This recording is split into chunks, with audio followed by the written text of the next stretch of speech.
বিরল স্থাপত্যশৈলীর অপূর্ব নিদর্শন দিনাজপুরের সুরা মসজিদ। জেলার ঘোড়াঘাট উপজেলার হাকিমপুর সড়কের পাশেই এর অবস্থান। ধারণা করা হয় ৬০০ বছর আগে নির্মিত হয় স্থাপনাটি, তবে নির্দিষ্ট সময়কাল এখনও অজানা। কথিত আছে এক রাতেই অলৌকিকভাবে নির্মিত হয়েছে মসজিদটি। কথায় আছে বিশ্বাসে মেলায় বস্তু, তর্কে বহুদূর। দিনাজপুরের সূরা মসজিদের ক্ষেত্রেও এমন কথা প্রযোজ্য। এক শ্রেণীর মানুষের বিশ্বাস, এই মসজিদে এসে আল্লাহর কাছে চাইলে পূরণ হয় মনের ইচ্ছা। তাই তো প্রতিদিন দূর দূরান্ত থেকে অনেকেই আসেন মানত নিয়ে।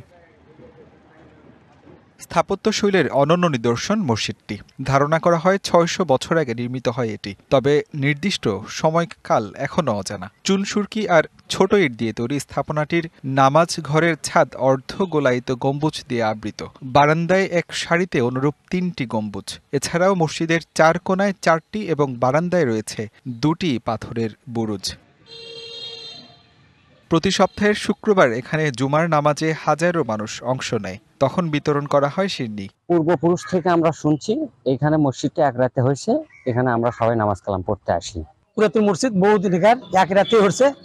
আমার নিয়োগ করছে আমার বোনের একটা ছেলে বা মেয়ে হোক। এখানে মানুষ যারা মানত করে, এখানে মানত করলে ভালো হয়, যা মনে আসে যেটা চাবো সেটা পূর্ণ হয়।